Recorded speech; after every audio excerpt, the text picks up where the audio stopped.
ദൈവതിരുനാമത്തിന് മഹത്വം ഉണ്ടാകട്ടെ. ജീവിതത്തിൽ ചില സമയങ്ങളിൽ നമ്മൾ അർദ്ധരാത്രിയുടെ അനുഭവങ്ങളിലൂടെ കടന്നു പോകാറുണ്ട്. ഇസ്രായേൽ ജനത്തെ മിസ്രൈമിൽ നിന്ന് ഒരു അർദ്ധരാത്രിയിലാണ് ദൈവം പുറപ്പെടുവിച്ചത്. അങ്ങനെ തന്നെയാണ് ദൈവവചനത്തിൽ എഴുതിയിട്ടുള്ളത്. അത് വെറുതെ സംഭവിച്ചൊരു കാര്യമല്ല. അതിൻ്റെ പിന്നിൽ ദൈവത്തിന് വ്യക്തമായ ഉദ്ദേശമുണ്ടായിരുന്നു. കർത്താവായ യേശു ക്രിസ്തു ഇങ്ങനെ പറഞ്ഞു, ആർക്കും പ്രവർത്തിച്ചു കൂടാൻ കഴിയാത്ത രാത്രി വരുന്നു. മറ്റൊരു ഭാഗത്ത് തന്നെ പിടിച്ചുകൊണ്ടു പോകുവാനായിട്ട് മഹാപുരോഹിതന്മാരും പടയാളികളുമെല്ലാം വന്നപ്പോൾ അവരോട് പറഞ്ഞൊരു കാര്യമാണ്, ഇത് ഇരുട്ടിൻ്റെ അധീനതയിലുള്ള സമയമാണ്. വിശുദ്ധ വേദപുസ്തകത്തിൻ്റെ ചരിത്രത്തിൻ്റെ താളുകളിലൂടെ നമ്മൾ യാത്ര ചെയ്യുമ്പോൾ ഒരുപാട് അർദ്ധരാത്രികളുടെ സമയങ്ങൾ നമ്മൾ കാണാറുണ്ട്. ഈ അർദ്ധരാത്രികളിലും ദൈവം നടത്തിയ വിശേഷമായ ചില ഇടപെടലുകളുണ്ട്. ഈ അർദ്ധരാത്രി എന്ന് പറയുന്നത് പകൽ രാത്രി എന്നൊരർത്ഥത്തിലല്ല ഞാൻ നിങ്ങളുമായിട്ട് സംസാരിക്കുവാനായിട്ട് ആഗ്രഹിക്കുന്നത്. അർദ്ധരാത്രി എന്ന് പറഞ്ഞാൽ ജീവിതത്തിൽ വഴിമുട്ടി നിൽക്കുന്ന സാഹചര്യങ്ങൾ, ഒരു പ്രതീക്ഷയ്ക്കും വകയില്ലാത്ത, ഒരു തരത്തിലും പ്രതീക്ഷിക്കാൻ സാധിക്കാത്ത സമയങ്ങൾ. ഇങ്ങനെയുള്ള സമയങ്ങളാണ് അർദ്ധരാത്രിയുടെ സമയം എന്ന് പറയുന്നത്. ഇത്തരത്തിലുള്ള സമയത്തിലൂടെ കടന്നു പോകാത്തവരായിട്ട് ആരും ഉണ്ടാകത്തില്ല. ഒരു പക്ഷേ ഈ തിരുവചന സന്ദേശം കേൾക്കുന്നവരിൽ പലരും അങ്ങനെയുള്ള സാഹചര്യത്തിലൂടെ കടന്നു പോയിട്ടുള്ളവരാകാം, കടന്നു പോയിക്കൊണ്ടിരിക്കുന്നവരാകാം. തീർച്ചയായിട്ടും പരിശുദ്ധാത്മാവിന് നിങ്ങളോട് ചില ആലോചനകൾ പങ്കുവെക്കുവാനായിട്ട് ഉണ്ട്. ഞാൻ വേദപുസ്തകത്തിൽ അർദ്ധരാത്രികളെക്കുറിച്ച് ഞാൻ പഠിച്ചപ്പോൾ എനിക്ക് മനസ്സിലായൊരു കാര്യമെന്ന് പറയുന്നത്, ഈ ഇരുൾ, രാത്രി, അർദ്ധരാത്രി എന്നൊക്കെ പറയുന്ന സമയത്തിൻ്റെ പ്രത്യേകതകളെക്കുറിച്ച് നമുക്കൊന്ന് ചിന്തിക്കാം. വേദപുസ്തകത്തിൽ തന്നെ പകലിനേക്കാൾ രാത്രിക്ക് പ്രാധാന്യമുള്ളതായിട്ട് ചില സമയങ്ങളിൽ വായിക്കുമ്പോൾ തോന്നിയിട്ടുണ്ട്. സന്ധ്യയായി, ഉഷസ്സുമായി, രാത്രിയിലെ ദൈവിക ഇടപെടലുകൾ, രാത്രിയിലെ പ്രാർത്ഥന, അങ്ങനെ രാത്രിക്ക് വേദപുസ്തകത്തിൽ ഒത്തിരി പ്രാധാന്യമുണ്ട്. സ്വപ്നത്തിൽ ഉണ്ടായ ദൈവിക അരുളപ്പാടുകൾ, അങ്ങനെ പോവുകയാണ് ഈ രാത്രി എന്ന് പറയുന്നത്. രണ്ടാമത്തേത്, പൈശാചിക ശക്തികളുമായിട്ട് ബന്ധപ്പെട്ട്, ആ ലോകവുമായിട്ട് ബന്ധപ്പെട്ട് ഉപയോഗിച്ചിരിക്കുന്ന ഒരു പദം ഇരുട്ട്, ഇരുട്ടിൻ്റെ അധീനത എന്നുള്ള ആ ഒരു പദമാണ്. ഇരുട്ട് ദൈവത്തെ വെളിച്ചമായും പിശാചിനെ ഇരുട്ടിനോടും ചേർത്ത് പറയുന്നുണ്ട്. അതുകൊണ്ടാണ് വെളിച്ചത്തെ പിടിച്ചടക്കുവാൻ ഇരുളിന് കഴിഞ്ഞില്ല എന്നൊക്കെ പറയുന്നത്. അപ്പം ശരിക്കും അർദ്ധരാത്രിയുടെ അനുഭവം എന്താണ്? സത്യത്തിൽ ഇസ്രായേൽ ജനതയെ ഒരർദ്ധരാത്രിയിലാണ് ദൈവം വിടുവിച്ചത്. അത് രേഖപ്പെടുത്തിയിരിക്കുന്നത് പുറപ്പാട് പുസ്തകം 12-ാം അധ്യായത്തിൻ്റെ 29-ാമത്തെ വാക്യത്തിലാണ്. ആ വാക്യത്തിൽ അർദ്ധരാത്രിയിലാണ് സംഹാരകൻ മിസ്രയീം ദേശത്ത് കടിഞ്ഞൂൽ സംഹാരം നടത്തിയത്, ഇസ്രായേലിനെ പുറപ്പെടുവിച്ചത്. എന്തുകൊണ്ടാണ് ദൈവം അർദ്ധരാത്രിയിൽ ഇങ്ങനെ ഒരു കാര്യം ചെയ്തത്?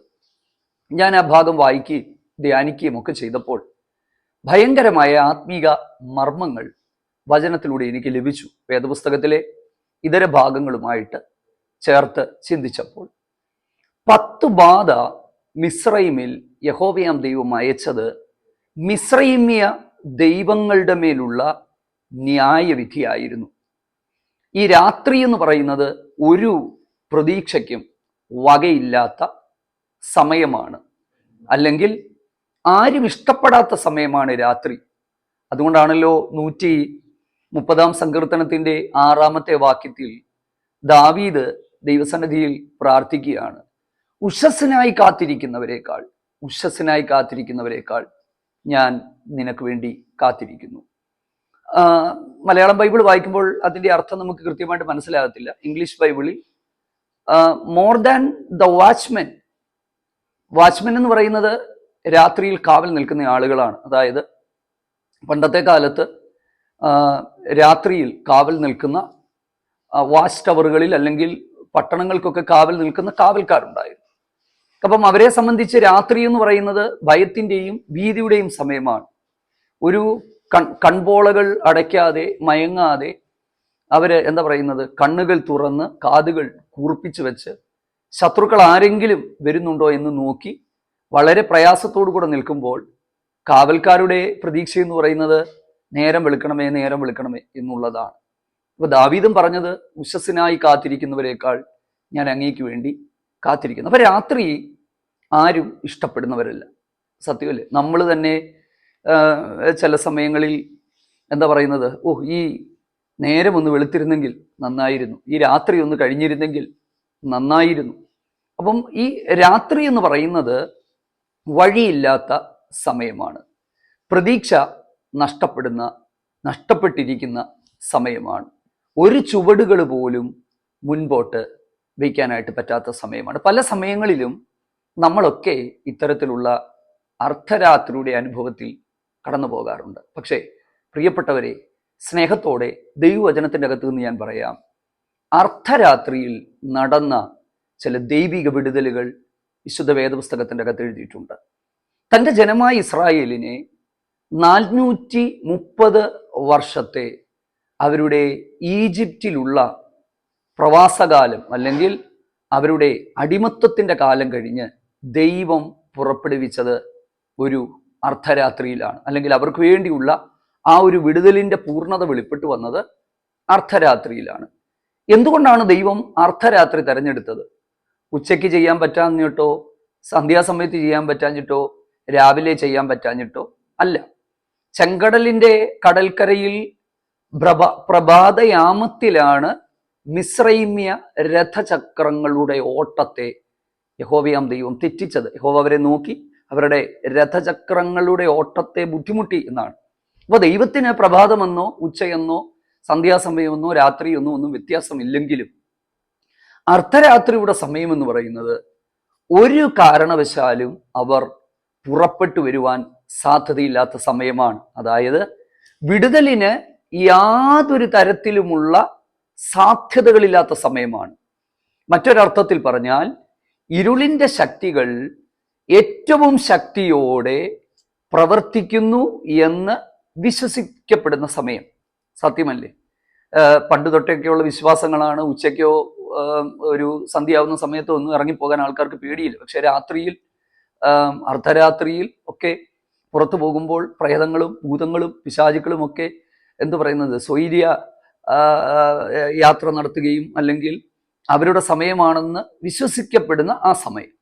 അപ്പം അത്തരത്തിൽ വിശ്വസിച്ചുകൊണ്ടിരുന്ന ഒരു സമയത്ത് അതിനെല്ലാം മീതെ വലിയവനാണ് താനെന്ന് കാണിക്കത്തക്ക നിലയിൽ ഇരുൾ അതിൻ്റെ ഏറ്റവും ആ ഒരു പീക്ക് ടൈമിൽ നിൽക്കുമ്പോൾ, അല്ലെങ്കിൽ ഒരിക്കലും ഒരു ഡെലിവറൻസ് ഉണ്ടാകത്തില്ലെന്ന് ചിന്തിച്ചിരിക്കുന്ന സമയത്ത് ദൈവം തൻ്റെ ജനത്തെ പുറപ്പെടുവിക്കുകയാണ്. മിസ്രൈമ്യ ദൈവങ്ങളുടെ മേലുള്ള, ദേവന്മാരുടെ മേലുള്ള ന്യായവിധിയാണ് യഹോവയാം ദൈവം അവിടെ ചെയ്തത് എന്നുള്ളത് നമുക്ക് മനസ്സിലാക്കാൻ പറ്റും. അതുകൊണ്ട് തന്നെയാണ് അർദ്ധരാത്രിയിൽ ദൈവം ഈ കാര്യം ചെയ്തത്. അപ്പം അവർ ആ കാര്യം ചെയ്യുമ്പോൾ തന്നെ അതിൻ്റെ അകത്തുനിന്ന് ചില ആത്മീക ചിന്തകൾ, ദൈവിക ദൂതുകൾ നിങ്ങളുമായിട്ടൊന്ന് പങ്കുവെക്കുവാനായിട്ട് ഞാൻ ആഗ്രഹിക്കുകയാണ്. ഈ 430 വർഷത്തെ അവരുടെ കഷ്ടതകൾ, കൂലി കിട്ടാത്ത അവസ്ഥകൾ, അവരുടെ ഞെരുക്കം, അവരുടെ നിലവിളി, സത്യത്തിൽ നമ്മൾ ആ ഭാഗം പഠിക്കുമ്പോൾ മോശ ഇസ്രായേൽ ജനത്തിൻ്റെ അരികിലേക്ക് വന്ന് ദൈവം നിങ്ങളെ വിടുവിക്കുവാൻ പോകുന്നുവെന്ന് പറഞ്ഞ് ഒരു വിടുതലിൻ്റെ ചില ലക്ഷണങ്ങൾ കണ്ടു തുടങ്ങിയപ്പോൾ ഇവരുടെ കഷ്ടപ്പാടും ദുരിതവും വർദ്ധിക്കുകയാണ് ചെയ്തത്. കാരണം ഫറവോൻ അവരോട് ഇനി വൈക്കോല് തരത്തില്ല, നിങ്ങൾ തന്നെ പോയി വൈക്കോല് ശേഖരിച്ചുകൊണ്ട് വന്നിട്ട് നിങ്ങൾ ഇനിയും കട്ട ഉണ്ടാക്കണം എന്ന് പറഞ്ഞ് അവരെ വീണ്ടും എന്താ പറയുന്നത്, കഷ്ടപ്പെടുത്തുന്ന, ബുദ്ധിമുട്ടിക്കുന്ന ഒരു പ്രത്യേക സാഹചര്യത്തിൽ അവരെത്തപ്പെടുന്നതായിട്ട് നമ്മൾ കാണുന്നുണ്ട്. ചില സമയത്ത് അങ്ങനെയല്ലേ? ചില സമയത്ത് നമ്മൾ പ്രാർത്ഥിച്ചു തുടങ്ങുമ്പോൾ, ദൈവത്തെ ആശ്രയിച്ചു തുടങ്ങുമ്പോൾ ചില പ്രശ്നങ്ങൾ മുറുകുന്നത് നമുക്ക് കാണാൻ പറ്റും. പ്രതിസന്ധികൾ മുറുകുന്നത് പോലെ നമുക്ക് കാണാൻ പറ്റും. അങ്ങനെയുള്ള സമയങ്ങളിൽ പലരും ചെയ്യുന്നത് എന്താണ്? അവരുടെ പ്രാർത്ഥന നിർത്തും, ദൈവത്തിലുള്ള വിശ്വാസം നിർത്തും. സത്യത്തിൽ ഇസ്രായേൽ ജനവും ചെയ്തതാണ്. മോശയോടും അഹരോനോടും ഒക്കെ പറയുന്നത്, നിങ്ങൾ ഫറവോന്റെ മുമ്പിൽ ഞങ്ങളെ നാറ്റി എന്തിനായിരുന്നു ഈ കാര്യം? അപ്പൊ അവര് ശരിക്കും പറഞ്ഞാൽ ദൈവിക വിടുതലിനെ പോലും അവർ സംശയിച്ച് അവർ അടിമത്തത്തെ ഇഷ്ടപ്പെട്ടു അവരുടെ വാക്കുകളിൽ. പക്ഷെ പ്രിയപ്പെട്ടവരെ, സാഹചര്യങ്ങൾ മുറുകുന്നതായി തോന്നുമ്പോഴും ദൈവിക വിടുതലിന് യാതൊരു സാധ്യതയുമില്ല എന്ന് നമ്മുടെ മുമ്പിൽ തോന്നുമ്പോഴും അസാധ്യങ്ങളെ സാധ്യമാക്കുന്നവനാണ് നമ്മുടെ ദൈവമെന്ന് നമ്മൾ മനസ്സിലാക്കേണ്ടുന്ന ഒരു പ്രത്യേക സാഹചര്യമാണല്ലോ ഇത്. യഹോവയാം ദൈവം ഇസ്രായേലിനോട് പറയുന്ന ഒരു കാര്യമുണ്ട്. ഈ രാത്രി പ്രധാനപ്പെട്ട ഒരു രാത്രിയാണ്, തലമുറ തലമുറയായി നിങ്ങൾ ആചരിക്കേണ്ടുന്ന ഒരു രാത്രിയാണ്. എന്താ അതിന്റെ പ്രത്യേകത? ഒരു സാധ്യതയുമില്ലാതെ ഇരുന്നപ്പോൾ ദൈവം നിങ്ങളെ പുറപ്പെടുവിച്ച സമയമാണിത്. പുറപ്പാട് പുസ്തകം 12-ാം അധ്യായം വായിച്ചു തുടങ്ങുമ്പോൾ തന്നെ ദൈവം അവരെ പുറപ്പെടുവിക്കുന്ന സമയത്ത് ദൈവം ചെയ്തത് എന്താ? കുറച്ച് നാളുകൾക്ക് മുമ്പ് ഞാനൊരു മെസ്സേജിൽ പറഞ്ഞു, അവരുടെ കലണ്ടറിനെ ദൈവം മാറ്റി. 2, അവരോട് പറയുകയാണ്, ഈ ദിവസം നിങ്ങളുടെ ആണ്ടിന്റെ ആരംഭ ദിവസമാകട്ടെ, ഈ മാസം നിങ്ങളുടെ ആണ്ടുകളുടെ ആരംഭ മാസമായി മാറട്ടെ. അതിന്റെ അർത്ഥം മിസ്രൈമിന്റെ കലണ്ടർ പോലും ദൈവം വലിച്ചു കീറി അവർക്ക് ഒരു പുതിയ ജീവിതം നൽകി കൊടുത്തു. പ്രിയപ്പെട്ടവരെ, ക്രിസ്തുവിലൂടെയൊക്കെ നമുക്ക് ലഭിക്കുന്നതും ഇത്തരത്തിലുള്ള ഒരു പുതിയ ജീവിതമാണ്. അതിൻ്റെ അകത്ത് എന്നെ ഏറ്റവും അധികം ധൈര്യപ്പെടുത്തിയ ഒരു ആത്മീക ദൂത് ഞാൻ പറയാം. ദീർഘവർഷങ്ങളിലെ അവരുടെ അധ്വാനത്തിന് കൂലി കിട്ടാതെ ഇരുന്നപ്പോൾ ദൈവം അവരെ സമ്പന്നരായിട്ടാണ് പറഞ്ഞയച്ചത്. അതിനായിട്ട് ദൈവം എന്താ ചെയ്തത്? അവരോട് പറഞ്ഞു, നിങ്ങൾ അയൽക്കാരോട് പോയി സ്വർണവും വെള്ളിയും ഒക്കെ നിങ്ങൾ വായ്പ ചോദിക്കണം. മിസ്രൈമ്യർക്ക് നിങ്ങളോട് അലിവ് തോന്നും, അപ്പൊ അവരതെല്ലാം നിങ്ങൾക്ക് തരും. ചില സമയങ്ങളിലും ദൈവം നമുക്ക് വേണ്ടി ചെയ്യുന്നത് അതാണ്. ചിലര് നമ്മുടെ വിഷയങ്ങളിൽ ഒരു സഹായവും കിട്ടുകയില്ല എന്ന് നമ്മൾ ചിന്തിക്കുമ്പോൾ ചിലരുടെ ഹൃദയങ്ങളോട് ദൈവം നമുക്ക് വേണ്ടി ഇടപെടും. അവരെ സമ്പന്നരായി ദൈവം അവരെ പുറപ്പെടുവിച്ചു. ദീർഘവർഷങ്ങളിലെ അവരുടെ കഷ്ടതയും അവരുടെ വേദനയും അവരുടെ കണ്ണുനീരും ഒറ്റ ദിവസം കൊണ്ട് മാറ്റാൻ ദൈവത്തിന് കഴിഞ്ഞു. എൻ്റെ പ്രിയപ്പെട്ടവരെ, ദീർഘനാളുകളായി കരയുകയും പ്രാർത്ഥിക്കുകയും മറുപടി ഇല്ല എന്ന് നമ്മൾ ചിന്തിക്കുകയും ചെയ്യുന്ന വിഷയങ്ങളുടെ മേൽ ഒറ്റ ദിവസം കൊണ്ട് നമ്മുടെ കണ്ണുനീര് മാറ്റി നമുക്ക് സമാധാനം തരാൻ ദൈവത്തിന് കഴിയും. അതാണ് അർദ്ധരാത്രിയിലെ വിടുതൽ എന്ന് പറയുന്നത്. അപ്പോൾ ഒരു വഴിയും ഇല്ലാത്ത സാഹചര്യങ്ങൾ. 2, ഈ ഇരുൾ എന്ന് പറയുന്നത് പൈശാചിക ശക്തികളുടെ ഒരു പര്യായ പദം പോലെ വേദപുസ്തകത്തിൽ ഉപയോഗിച്ചിട്ടുണ്ട്. കൊലോസ്യ ലേഖനം 1-ാം അധ്യായത്തിന്റെ 10 മുതൽ താഴോട്ടുള്ള വാക്യങ്ങളിൽ എഴുതിയിരിക്കുന്നത്, ഇരുട്ടിന്റെ അധികാരത്തിൽ നിന്ന് നിങ്ങളെ മോചിപ്പിച്ച് സ്നേഹസ്വരൂപനായ പുത്രന്റെ രാജ്യത്തിലേക്ക് നിങ്ങളെ കൊണ്ടുവന്ന് വെളിച്ചത്തിന് നിങ്ങളെ അവകാശികളാക്കി തീർത്തു. അപ്പം ഇരുളും വെളിച്ചവും എന്ന് പറയുന്നത് ദൈവവും പിശാചും തമ്മിലുള്ള ഒരു ഒരു ഒരു കമ്പാരിസൺ, അല്ലെങ്കിൽ അത്തരത്തിലാണ് നമ്മൾ അതിനെ കാണാനായിട്ട് പറ്റുന്നത്. വെളിച്ചമെന്ന് പറയുന്നത് ദൈവത്തിന് തത്തുല്യമായും ഇരുളെന്ന് പറയുന്നത് ലോകത്തിന്റെ ശക്തികൾ, ഇരുട്ടിന്റെ ശക്തികൾ, അല്ലെങ്കിൽ പൈശാചിക ശക്തികൾ, അതിൻ്റെ ഒരു പര്യായപദം പോലെ വചനത്തിനകത്ത് ഉപയോഗിച്ചിട്ടുണ്ട്. അപ്പം മിസ്രൈമിലെ ആ ഇരുട്ടിൽ അർദ്ധരാത്രിയിൽ ദൈവം അത് ചെയ്തു എന്ന് പറയുന്നത് അതിൻ്റെ ആ ഒരു ശക്തിയുടെ പൂർണ്ണതയിൽ ഒരു വഴിയും വെളിപ്പെടാതെ ഇരുന്നപ്പോൾ ദൈവം അവരെ അവിടെ പുറപ്പെടുവിക്കുകയാണ്. എൻ്റെ പ്രിയപ്പെട്ടവരെ, ഞാനിത് പറഞ്ഞതിൻ്റെ അർത്ഥം, സാഹചര്യങ്ങൾ ഏതുമായിക്കൊള്ളട്ടെ, അവസ്ഥകൾ ഏതുമായിക്കൊള്ളട്ടെ, ഇത്തരത്തിലുള്ള സാഹചര്യങ്ങളിൽ നമ്മളെ പുറത്തു കൊണ്ടുവരുവാൻ കർത്താവിന് കഴിയുമെന്നുള്ളത് നമ്മൾ മനസ്സിലാക്കുക. അടുത്തത് പ്രാർത്ഥനയുമായി ബന്ധപ്പെട്ട് ഈ അർദ്ധരാത്രി എന്ന് പറയുന്ന ഒരു പദം ഉപയോഗിച്ചിരിക്കുന്നത് ലൂക്കോസിന്റെ സുവിശേഷം 11-ാം അധ്യായത്തിലാണ്. ശിഷ്യന്മാർ യേശുവിനോട് പ്രാർത്ഥിക്കാനായിട്ട് ഞങ്ങളെ പഠിപ്പിക്കണമെന്ന് പറയുമ്പോൾ അവിടെ ആ സ്വർഗസ്ഥനായ ഞങ്ങളുടെ പിതാവേ എന്നുള്ള ആ പ്രാർത്ഥന പറഞ്ഞതിന് ശേഷം അവർക്ക് മനസ്സിലാക്കി കൊടുക്കാൻ ഉപയോഗിച്ച ഒരു ഉദാഹരണത്തിൽ അല്ലെങ്കിൽ ഒരു സംഭവത്തിൽ എഴുതിയിരിക്കുന്നത് എന്താണെന്ന് അറിയാമോ? അർദ്ധരാത്രിയിൽ കൂട്ടുകാരന്റെ വിശപ്പടക്കാൻ മറ്റൊരു കൂട്ടുകാരന്റെ വീട്ടിലേക്ക് പോകുന്നവനെയാണ് കാണിച്ചത്. എന്തിനാണ് അവിടെ അർദ്ധരാത്രി എന്ന് പറയുന്ന ഒരു പദം ഉപയോഗിച്ചിരിക്കുന്നത്?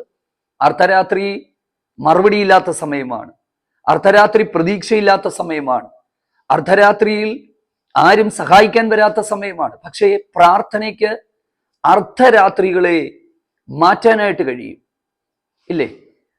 നിർബന്ധിച്ചപ്പോൾ എൻ്റെ മക്കൾ എന്നോട് കൂടെ കിടക്കുന്നു, എനിക്ക് എടുത്തു തരാൻ നിവർത്തിയില്ല, വാതിലടച്ചിരിക്കുന്നു എന്ന് പറയുമ്പോഴും നിർബന്ധിച്ചപ്പോൾ അല്ലെങ്കിൽ ലജ്ജ കൂടാതെ മുട്ടുക കൊണ്ട് വേണ്ടുവോളം കൊടുത്തു എന്ന് പറയുന്നതിൻ്റെ അർത്ഥം ജീവിതത്തിൻ്റെ അർദ്ധരാത്രിയുടെ സമമായ സാഹചര്യങ്ങളിലൂടെ നമ്മളൊക്കെ കടന്നു പോകുമ്പോഴും പ്രാർത്ഥിക്കാൻ നമ്മൾ തയ്യാറായാൽ, ദൈവമുഖത്തേക്ക് നോക്കാൻ തയ്യാറായാൽ, സാഹചര്യങ്ങൾക്ക് അതീതമായി ദൈവത്തിൽ ആശ്രയിക്കാൻ തയ്യാറായാൽ, അവിടെയും വെളിപ്പെട്ടു വരുന്ന ചില ദൈവിക ഇടപെടലുകൾ, പ്രവർത്തികളുണ്ടെന്ന് നമ്മൾ മനസ്സിലാക്കേണ്ടതായിട്ടുണ്ട്. അടുത്തത് നമ്മുടെ കർത്താവായ യേശു ക്രിസ്തു ഉപയോഗിച്ചിരിക്കുന്ന ഒരു പദമാണ്. എന്താണെന്നറിയാമോ? ആ പദമെന്ന് പറയുന്നത് ലൂക്കോസിന്റെ സുവിശേഷം 22-ാം അധ്യായത്തിന്റെ 53-ാമത്തെ വാക്യമാണ്. ആ ഭാഗം നമ്മൾ പഠിച്ചാൽ ഗത്സമനയിലെ പ്രാർത്ഥന കഴിയുമ്പോൾ ഈസ്കരിയോത്ത യൂദായും മഹാപുരോഹിതന്മാരുടെ ആളുകളും പട്ടാളക്കാരും എല്ലാം യേശുവിനെ പിടിച്ചുകൊണ്ടുപോകാൻ അവിടെ വന്ന് യൂദ സ്നേഹ ചുംബനം കൊണ്ട് യേശുവിനെ ഒറ്റിക്കൊടുക്കുമ്പോൾ കർത്താവ് പറയുന്ന ഒരു കാര്യമാണ്, ഞാന് ദൈവാലയത്തിൽ ഇരുന്ന് പ്രസംഗിച്ചു കൊണ്ടിരുന്നപ്പോൾ, ഞാന് പട്ടണത്തിൽ ശുശ്രൂഷിച്ചു കൊണ്ടിരുന്നപ്പോൾ നിങ്ങൾ എന്നെ പിടിച്ചില്ല, നിങ്ങളെ ഒരു കൈ പോലും എൻ്റെ നേരെ ഉയർത്തിയില്ല. എന്നാൽ ഇപ്പോൾ ഇരുട്ടിൻ്റെ അധികാരത്തിലുള്ള സമയമാണ്. അതായത് യേശുക്രിസ്തുവിനെ പിടിച്ചുകൊണ്ടു പോകുന്ന സമയങ്ങളും പിന്നീടുള്ള തൻ്റെ കഷ്ടാനുഭവങ്ങൾ അല്ലെങ്കിൽ ആ ഒരു പീഡാനുഭവങ്ങൾ, ശിഷ്യന്മാരെല്ലാം തന്നെ വിട്ടിട്ട് പോകുന്ന ആ ഒരു സമയത്തെയും രാത്രി എന്നാണ് കർത്താവ് വിശേഷിപ്പിച്ചത്. ഇരുളിൻ്റെ അധികാരത്തിന് കീഴിലുള്ള സമയമെന്നാണ് വിശേഷിപ്പിച്ചിരിക്കുന്നത്. ചില സമയങ്ങളിൽ ദൈവിക ദൗത്യം നമ്മളെ ഭരമേൽപ്പിച്ചിട്ടുണ്ടെങ്കിലും, നമ്മൾ വിളി കേട്ടിറങ്ങി തിരിച്ചവരാണെങ്കിലും, ദൈവം പറയുന്നത് കേട്ട് ചെയ്യുന്നവരാണെങ്കിലും, ചില സമയങ്ങൾ ഇരുളിൻ്റെ അവസ്ഥകളിലൂടെ, ഇരുള് നമ്മുടെ ജീവിതത്തിൽ ആധിപത്യം സ്ഥാപിക്കാൻ ശ്രമിക്കുന്ന ചില സമയങ്ങളിലൂടെ വിശ്വാസികളും ശുശ്രൂഷകന്മാരും എല്ലാവരും കടന്നു പോകേണ്ടതായിട്ട് വരും. അതുകൊണ്ടാണ് കർത്താവ് പറഞ്ഞത്, ഇത് ഇരുട്ടിൻ്റെ അധികാരത്തിന് കീഴിലുള്ള സമയമാണ്. ആ സമയം അങ്ങനെയാണ് വെച്ചത്. കാരണം പിതാവ് തന്നെ ഏൽപ്പിച്ചു കൊടുത്ത ആ ഒരു ദൗത്യം നിർവഹിക്കുമ്പോൾ, മാനവജാതിയുടെ പാപത്തിനു വേണ്ടി ആ കഷ്ടാനുഭവങ്ങളിലൂടെ കടന്നു പോകുമ്പോൾ, കോടതികൾ മാറി മാറി വിസ്തരിക്കപ്പെടുമ്പോൾ, ഇരുട്ടിൻ്റെ അധികാരത്തിന് കീഴിലുള്ള സമയമാണ്. നിന്നെ വിട്ടയക്കാൻ എനിക്ക് അധികാരമുണ്ടെന്ന് പോലും യേശുവിനോട് പീലാത്തോസ് പറഞ്ഞപ്പോൾ, മുകളിൽ നിന്ന് നിനക്ക് അധികാരം ലഭിച്ചിട്ടല്ലാതെ എൻ്റെ മേൽ നിനക്കൊരു അധികാരവുമില്ലെന്ന് പറയുമ്പോൾ, ചില സമയങ്ങളിൽ പ്രിയപ്പെട്ടവരെ, ചില പ്രത്യേക ദൈവപദ്ധതിയുടെ സമയങ്ങളിൽ, അതെ, ഈ രാത്രിയിൽ ഞാൻ ഇടയനെ വെട്ടും, ആടുകൾ ചിതറിയോടുമെന്നൊക്കെ നമ്മൾ വായിക്കുന്നത് പോലെ ഇരുളിൻ്റെ അവസ്ഥകളിലൂടെ പ്രാർത്ഥിക്കുന്നവരും കടന്നു പോകാൻ സാധ്യതകളുണ്ട്. പലരും അങ്ങനെ പോകുന്നവരാകാം. അർദ്ധരാത്രിയുടെ സമയമാകാം. അർദ്ധരാത്രിയിലാണല്ലോ ഈ മണവാളൻ വരുന്നു എന്നുള്ള ആർപ്പ് കേട്ടത്. ഈ എണ്ണയുമായി കാത്തിരിക്കുന്നവർ മയക്കം പിടിച്ചപ്പോൾ അർദ്ധരാത്രിയിൽ മണവാളനെ എതിരേൽപ്പീൻ എന്ന് പറയുന്ന ഒരു ശബ്ദം കേട്ടു എന്നാണ് പറയുന്നത്, ഇല്ലേ? അപ്പം ഈ ലോകത്തിന്റെ ചില അർദ്ധരാത്രികളുണ്ട്. അതായത് എന്താ പറയുന്നത്, കർത്താവായ യേശു ക്രിസ്തുവിന്റെ മടങ്ങിവരവുമായിട്ട് ബന്ധപ്പെട്ടുള്ള സമയങ്ങളെയും വേണമെങ്കിൽ അർദ്ധരാത്രി, അതായത് സന്തോഷം നഷ്ടപ്പെട്ട, ഉറക്കത്തിൽ, ആത്മീക അർത്ഥത്തിൽ ഉറക്കത്തിലേക്ക് പോകുന്ന, ആരും പ്രതീക്ഷിക്കാത്ത ഒരു വല്ലാത്ത സമയങ്ങൾ, ഇരുട്ടിൻ്റെ അധികാരത്തിന് കീഴിലുള്ള സമയങ്ങൾ. ആ സമയത്തെയാണ് യേശു വിശേഷിപ്പിച്ചത്, ഇത് ഇരുട്ടിൻ്റെ അധികാരത്തിന് കീഴിലുള്ള സമയമാണ്. പ്രാർത്ഥിക്കുന്നവരുടെ ജീവിതത്തിൽ ഇത് വരില്ല എന്നും പറയാൻ പറ്റില്ല. ദൈവം വിളിച്ചിറക്കിയവരുടെ ജീവിതത്തിൽ ഇത് വരില്ല എന്ന് പറയാൻ പറ്റില്ല. ചിലരൊക്കെ ഈ സമയത്തിലൂടെ കടന്നു പോകുന്നവരായിരിക്കാം, പോയിട്ടുണ്ടാകാം. കർത്താവ് കടന്നു പോയിട്ടുണ്ടെങ്കിൽ പിന്നെ നമ്മൾ കടന്നു പോകാതെ ഇരിക്കുമോ? പക്ഷേ അതിനപ്പുറത്ത് ഒരു ശുഭപ്രതീക്ഷ നമുക്കുണ്ട്.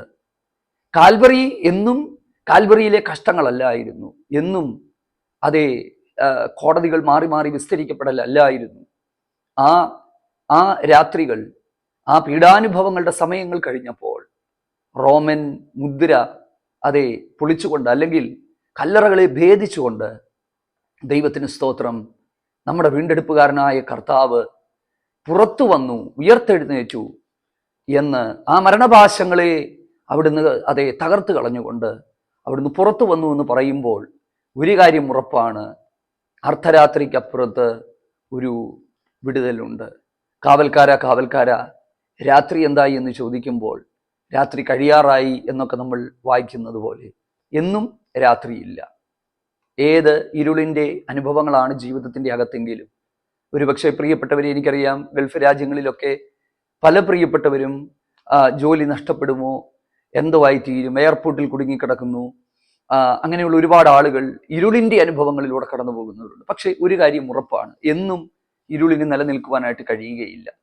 ഇരുട്ടിന്റെ അധികാരത്തിൽ നിന്ന് സ്നേഹസ്വരൂപനായ പുത്രന്റെ രാജ്യത്തിലേക്ക് ആക്കി വെച്ച ആ ദൈവം നമുക്ക് വഴികൾ തുറന്ന് നമ്മളെ വഴി നടത്തുവാൻ അവിടുന്ന് വിശ്വസ്തനായ ദൈവമാണ്. ഇരുട്ടിന്റെ നിഷ്ഫല പ്രവർത്തികളെ ഉരിഞ്ഞു കളയുക, വെളിച്ചത്തിന്റെ മക്കളായി നടന്നുകൊള്ളുക എന്നൊക്കെ പദങ്ങൾ പറയുമ്പോൾ ഇരുട്ട്, വഴിയില്ലാത്ത അവസ്ഥകൾ, പാപത്തിന്റെ ശക്തികൾ, ഒരിക്കലും വിടുതലുകൾ ലഭിക്കത്തില്ലെന്ന് ചിന്തിക്കുന്ന മേഖലകളൊക്കെയാണ്. പക്ഷെ അതിൻ്റെ അപ്പുറത്ത് ഇസ്രായേലിനു വേണ്ടി ആ മിഡ് നൈറ്റിൽ ഇറങ്ങി വന്ന് മിസ്രൈമ്യ ദേവന്മാരുടെ മേൽ ന്യായം വിധിച്ച് ഇസ്രായേലിനെ സമ്പന്നരാക്കി പുറത്തു കൊണ്ടുവന്ന ദൈവം ഈ നാളുകളിലും ഇരുട്ടിൽ കിടക്കുന്ന ചിലരുടെ ജീവിതത്തിന് സ്വാതന്ത്ര്യം തരട്ടെ, ഇരുൾ മാറട്ടെ, ദൈവിക വെളിച്ചം. അതെ, അർദ്ധരാത്രിയിൽ പൗലൂസും ശീലാസും പാടി ദൈവത്തെ സ്തുതിച്ചപ്പോൾ ആ ആരാധനയിൽ ഇറങ്ങി വന്ന് വെളിച്ചം കാരാഗ്രഹത്തിൻ്റെ അകത്തുണ്ടായി എന്നൊക്കെ നമ്മൾ വായിക്കുന്നത് പോലെ ആരാധനയും പ്രാർത്ഥനയും ദൈവാശ്രയവും ഒക്കെ ഇരുട്ടിൻ്റെ അവസ്ഥകളെ നീക്കി ദൈവിക വെളിച്ചത്തിലേക്ക് നമ്മളെ കൊണ്ടുവരട്ടെ എന്നല്ല, തീർച്ചയായും കൊണ്ടുവരും. ഇന്നുള്ള സാഹചര്യങ്ങൾ ദൈവം നമുക്ക് വേണ്ടി നല്ലതാക്കി തീർക്കും. ആമേൻ. ദൈവം നമ്മെ സഹായിക്കട്ടെ.